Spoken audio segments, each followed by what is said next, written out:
Hello student, मैं हूं निखिल चौहान और आप लोग देख रहे हैं अपना पसंद है channel Nikhil Chauhan class 10th। आज मैं आप लोगों को बताने वाला हूं क्लास 12 चैप्टर 1 जो कि पुष्पी पादपों में लैंगिक जनन का एक बहुत ही महत्वपूर्ण टॉपिक है जिसका नाम है पुष्प की संरचना। इसको बेहद ही आसान तरीके से बताएंगे, आपको फिगर के साथ बताएंगे। अगर फिगर से नहीं समझ में आएगा तो इसके लिए एक फूल लें, एक पुष्प लिए हैं, इसकी सहायता से आप लोग को पढ़ाएंगे।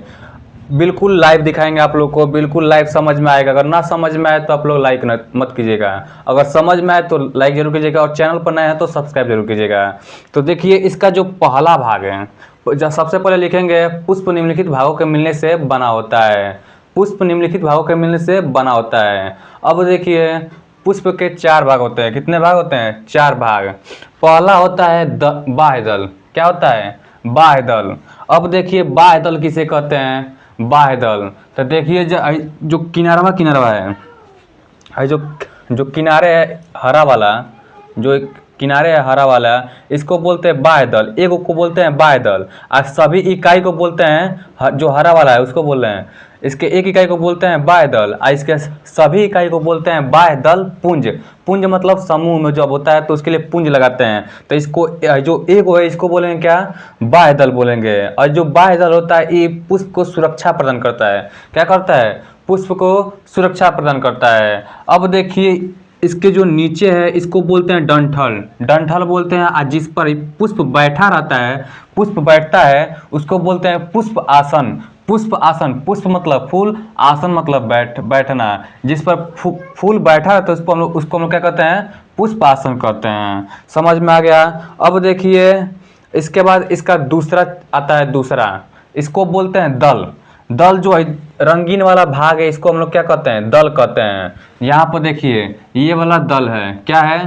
दल है। अब देखिए ये रंगीन होता है, यह पुष्प का दूसरा चरण है। कौन सा चरण है? दूसरा भाग है या दूसरा चरण है। अभी रंगीन होता है और जब ये रंगीन होता है तो कीटों को आकर्षित करता है परागण क्रिया के लिए। क्या करता है? कीटों को आकर्षित करता है परागण की क्रिया के लिए। अब देखिए इसका जो एक पतैया है इसको बोलते हैं दल। क्या बोलते हैं? दल। और इसके सभी जो पतई है, इसका जो सभी पतैया है इसको हम लोग क्या बोलेंगे? दल पुंज बोलेंगे। दल पुंज मतलब समूह में हो गया। क्या बोलेंगे? दल पुंज। जो पुष्प है इसके एक को बोलेंगे दल और इसका जो सभी है उसको बोलेंगे दल पुंज। अब देखिए इसको हम लोग हटा दे रहे हैं, ये हमारा खत्म हो गया। पहला था ये हम लोग का हरा वाला जिसको बोले थे बाह्य दल। बाह्य दल और इसके सभी इकाई को हम लोग बोले थे बाह्य दल पुंज। और जो बाह्य दल पुंज होता है सुरक्षा प्रदान करता है। क्या करता है? सुरक्षा प्रदान करता है। इसके बाद जो हरा वाला था, जो लाल वाला है इसको बोलते हैं दल। ये रंगीन होता है। कैसा होता है? रंगीन होता है और कीटों को आकर्षित करता है। क्या करता है? कीटों को आकर्षित करता है। समझ में आ गया? अब देखिए ये रंगीन होता है, कीटों को आकर्षित करता है। इसके एक इकाई को दल कहते हैं, इसके सभी इकाई को दल पुंज कहते हैं। अब देखिए हरा वाले को हटाने के बाद, जब हरा वाले को हटा रहे हैं तो देखिए बीच में ये दिखेगा। अब देखिए सबको हटा दिए तो हमको दिख रहा है यहाँ पर एक नर जनन भाग दिख रहा है। यहाँ पर है जो ऊपर वाला होता है इसको एगो निकाल कर देखेंगे।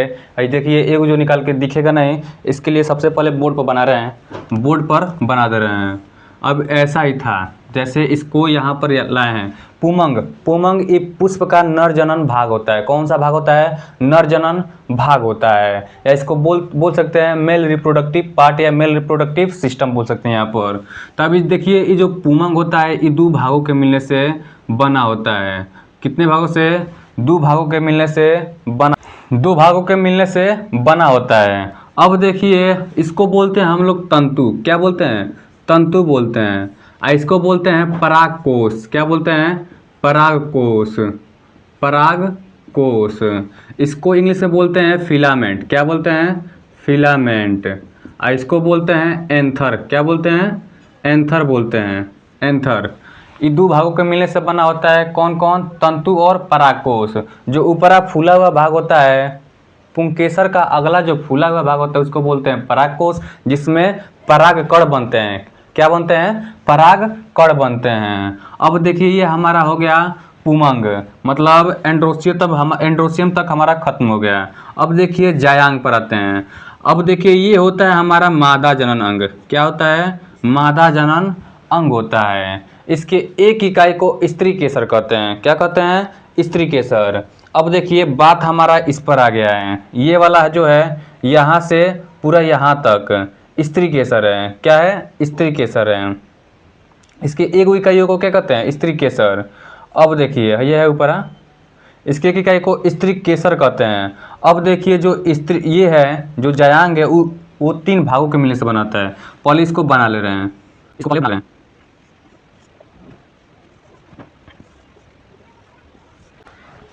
नीचे वाले को बोलते हैं बीजांड। क्या बोलते हैं, बीजांड बोलते हैं, या इसको इंग्लिश में बोलते हैं ओव्यूल। क्या बोलते हैं, ओव्यूल।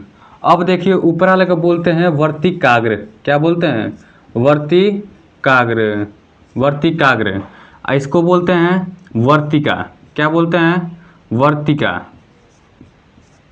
जो जयांग है 3 भागों के मिलने से बना होता है, बीजांड, वर्तिका और वर्तिकाग्र।